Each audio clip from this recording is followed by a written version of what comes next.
Hello, everyone. In an unprecedented move, U.S. Treasury Secretary Besson has publicly named and sharply criticized the CCP's chief trade negotiator, Li Chenggang. This is essentially a performance of the American version of borrowing your head for a while. It appears tough and severe on the surface, but in reality, it's providing a way out for the CCP's top leadership. As expected, the CCP authorities understood the intent perfectly. At the very least, the moderate faction within the party got the message. Then last night, they swiftly made a very intriguing move, sending a clear signal. President Trump, as a seasoned veteran, of course, deeply understands the principle of negotiate with one hand and strike with the other. If the Treasury and Commerce Departments handle the negotiations, then the Justice Department is in charge of the strikes. Yesterday, we briefly mentioned how the Justice Department chose to suddenly indict Chen Ji of the Prince Group on the 14th, a timing that is far too coincidental. The Prince Group has deep ties to China's national security apparatus, a relationship that is extremely close, and this is not my fabrication or speculation. It's stated in black and white in the Justice Department's indictment. There are just 4 days left until the fourth plenary session convenes. What new developments have emerged on the surface and beneath the waters in Zhongnanhai's political landscape? Today is October 16th Eastern Time. I'm Tang Jingyuan. Welcome to subscribe to our channel, where we together view the grand drama from an objective perspective and uncover the truth behind the news. At 5:20 p.m. yesterday afternoon, eagle-eyed netizens spotted on the CCTV website's program schedule that the CCTV movie channel would air in the afternoon slot from noon to midnight. Films such as The Vanishing Love, Beijing Love Story, Seven Guns, and Ice and Snow Siege sequentially, followed by the U.S. Marvel superhero film Captain America starting at 10:24 p.m., divided into upper and lower parts. This news quickly sparked widespread attention and discussion on social media platforms like Weibo. Some shouted, "I'm going long on soybean futures."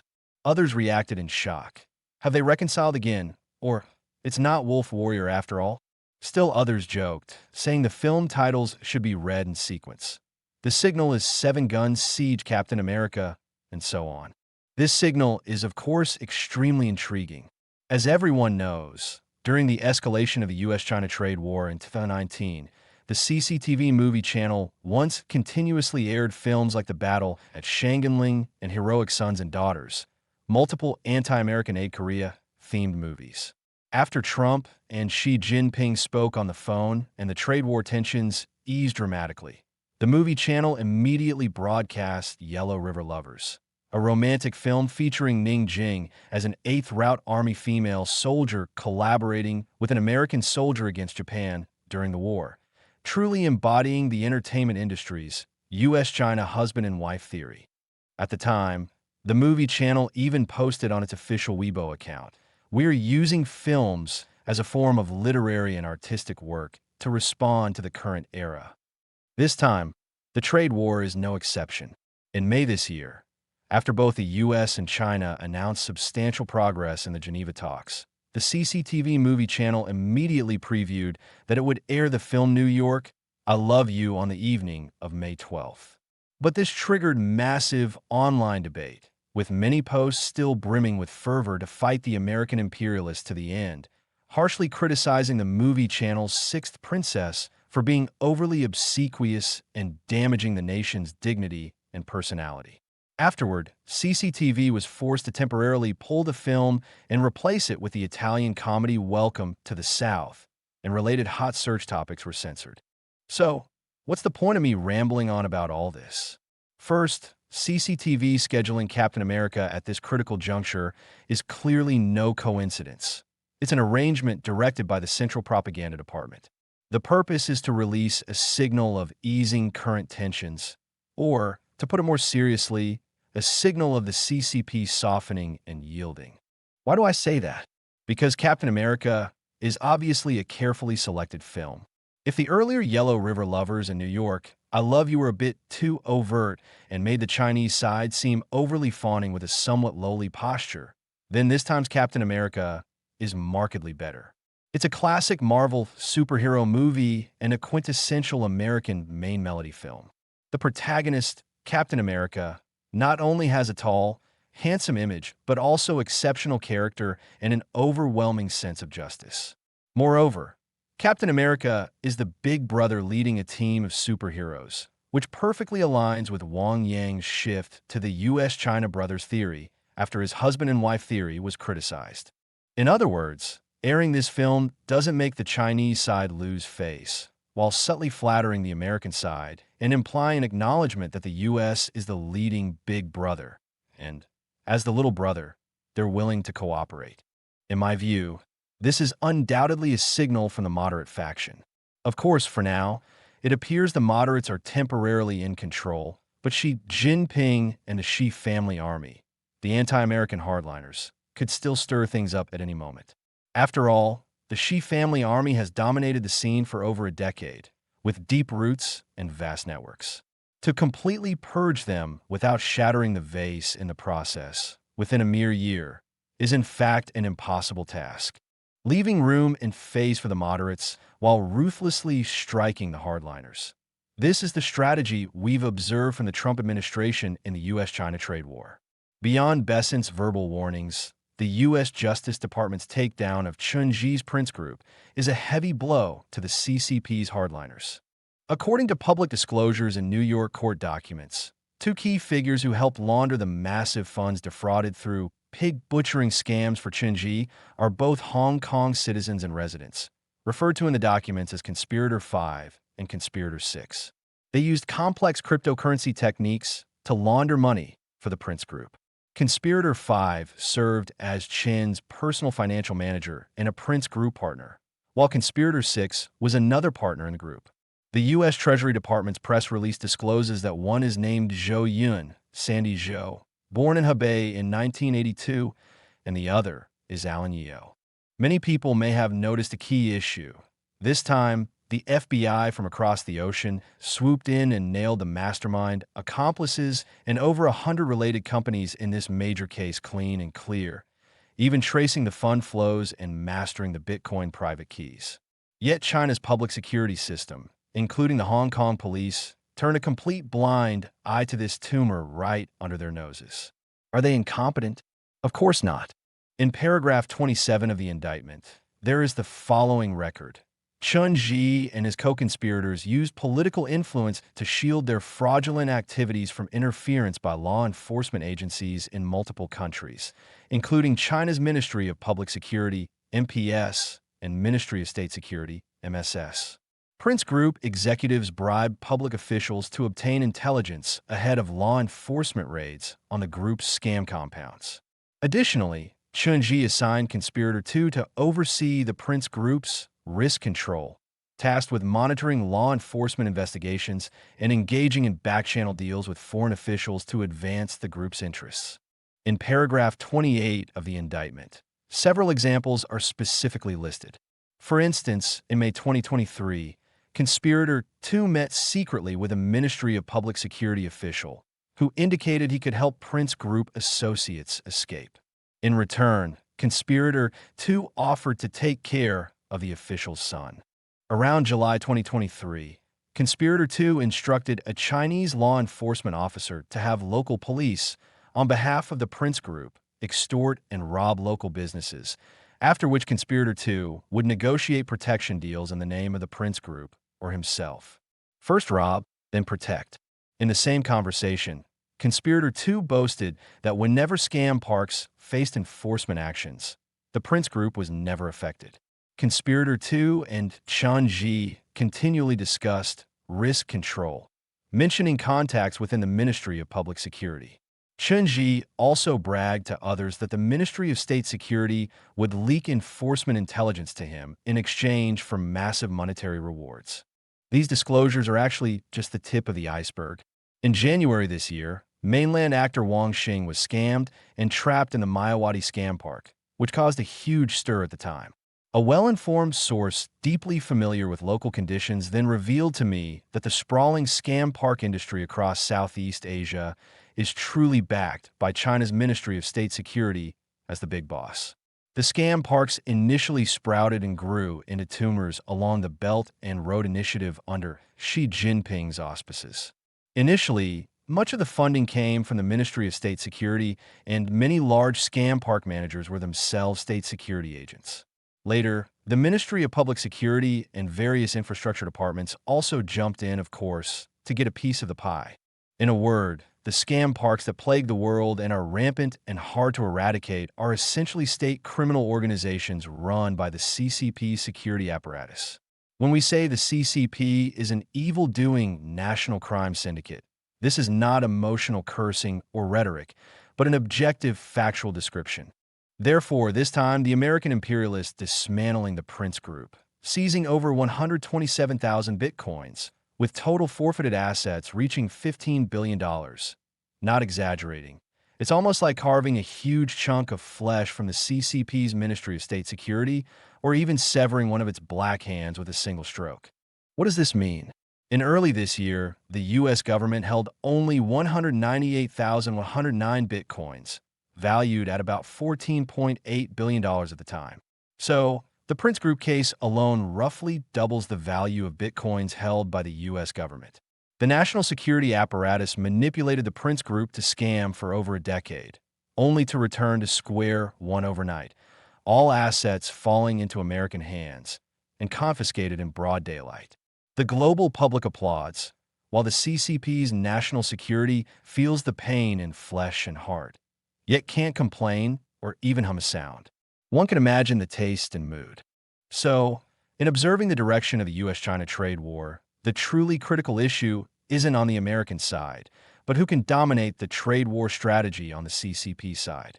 I previously analyzed systematically that while the CCP elders control the military and hold the advantage, their greatest weakness is wanting to preserve the party, to maintain the facade of a monolithic CCP with only one voice. Xi Jinping has maximally exploited this weakness. You want to protect the vase? I'll smash it right in front of you. Otherwise, you must agree to my series of conditions. We say she has already lost great power, but he still has cards to play. That's the point. So, how the drama of the fourth plenary session plays out ultimately depends on how deeply the elders are held hostage by Xi's smashing of the plates and vases. I still say the same. Xi stepping down at the fourth plenum is the best, lowest-risk choice for all factions. If there's still fantasy about maintaining Xi's three top posts until the 21st Congress for a show of legitimate transition, let me put it here. This fantasy is doomed to shatter, and there's a high probability that bloody turmoil splashing Zhongnanhai won't wait until the 21st Congress. Today, China's National People's Congress Standing Committee issued a communiqué disclosing that the four CCP military generals, Wang Chuning, Zhang Lin, Gao Daguang, and Wang Zhibin, who were previously stripped of the National People's Congress deputy statuses in September, were removed from their posts due to suspected serious violations of discipline and law. However, the communiqué did not mention the specific content of these four individuals' serious violations of discipline and law. This is actually an incident deliberately split into two announcements. The first announced the removal of their NPC deputy statuses, and the second supplemented that the reason for removal was their serious violations of discipline and law. At first glance, many friends might think this is a bit superfluous. Why not clarify the reason for removal in the first announcement? Why split it into two? The truth is there are two reasons. One is to follow procedure, as their NPC qualifications needed to be revoked in September, but approaching the fourth plenum, they needed to warm up the stage, or call it sacrificial killing to set the tone. So they split one matter into two announcements, effectively using the four to make an example and scare the monkeys in the room right before the meeting. The other reason is to deliberately announce it this way. The anti-Xi faction still firmly controls the situation to this point, telling the Xi family army not to harbor delusions, because all four generals are die-hard Xi family army members. Before announcing their serious violations of discipline and law, many might have held fantasies that Xi could pull them out, so this time they deliberately timed it for the eve of the meeting, leaving many to lose hope. We're waiting for the fourth plenum, and so is Trump. When Bessent declared there that the U.S. has abided by the agreement while condemning the CCP for violating it, I believe Trump's heart must have been filled with a familiar feeling, because he's already tasted what it's like to experience she's flip-flopping. But to handle the CCP, he must first handle Putin, because the U.S. can no longer afford a two-front war. The biggest news out this afternoon is, of course, that Trump and Putin held a phone call, after which Trump posted again with an optimistic tone. Last week, Trump told Zelensky that he might issue a new ultimatum to Putin. Either Russia engages in serious peace talks, or Ukraine gets Tomahawk missiles.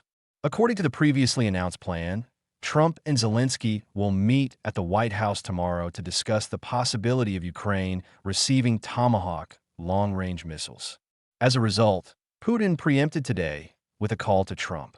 Just after 1 p.m. this afternoon, Trump posted on TS, saying he had just concluded a phone conversation with Putin and achieved major progress.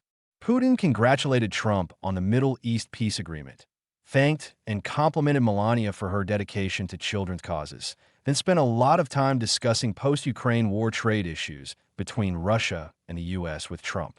Finally, both sides agreed to hold a Secretary of State-level advisory meeting next week, after which Trump will meet Putin in Budapest, Hungary, to explore whether this ignoble war between Russia and Ukraine can end. This post gives the impression that Trump's Tomahawk deterrence seems to have worked. Putin, as always, provides emotional value to Trump through overtures and flattery, with the aim, of course, of torpedoing the Tomahawk aid to Ukraine. Last night, major outlets like the Financial Times and Wall Street Journal simultaneously reported a message. Trump is considering providing Ukraine with 20 to 50 Tomahawks in the first phase, potentially increasing to hundreds later. But this plan has a big problem. U.S. Tomahawk missiles are typically launched from ships or submarines, while Ukraine can only use land-based platforms, requiring acquisition of the U.S. Army's Typhoon, mid-range fire system, or the Marine Corps' long-range fire system. Operating these systems requires lengthy, complex training. The Tomahawk missiles themselves need sophisticated navigation and targeting systems, and involve sensitive technologies that could transfer to Ukraine, such as the black box components that must remain under U.S. control. Thus, the U.S. conception is that even if Ukraine gets the Tomahawks, they would likely need to be launched and maintained by U.S. contractors, not Ukrainian forces. This raises an extremely sensitive issue. It's tantamount to the U.S. military directly striking Russia with Tomahawks, which could provoke a strong reaction from Putin and lead to escalation or even loss of control. Precisely for this reason, although Trump, as usual, posted optimistically about the Trump-Putin summit, it's actually much more low-key than last time when he gave the Alaska Trump-Putin meeting a 10 out of 10. Because Tomahawk missiles pose risks for both the U.S. and Russia, Trump wants to use Tomahawks to deter Putin into an immediate ceasefire, while Putin counters by threatening escalation to make Trump afraid to use them. Who gains the upper hand depends on who can outmaneuver whom. In my personal view, I'm still not optimistic about the Budapest Trump-Putin summit. Consider a simple comparison. Hamas has been beaten into a third-rate cripple, with its gun and money-supplying backers basically toppled. Yet look, has Hamas obediently surrendered arms, ceased fire, and made peace? No, because Hamas believes it still has plenty of capital to control Gaza. At worst, lie low now, regroup, and come back swinging later. Even Hamas, whose leadership has been wiped out in one fell swoop, won't shed a tear without a coffin.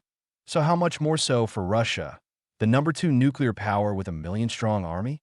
For Putin, every phone call or chat with Trump buys 1 or 2 months of strategic breathing room, allowing him to hammer Ukraine unchecked. It's practically zero cost, so why not? Trump always thinks waving the big stick will make Putin obey. This is a massive misjudgment. He's been cycling in this misjudgment for rounds now and still hasn't broken out. So that's why I say I'm not optimistic.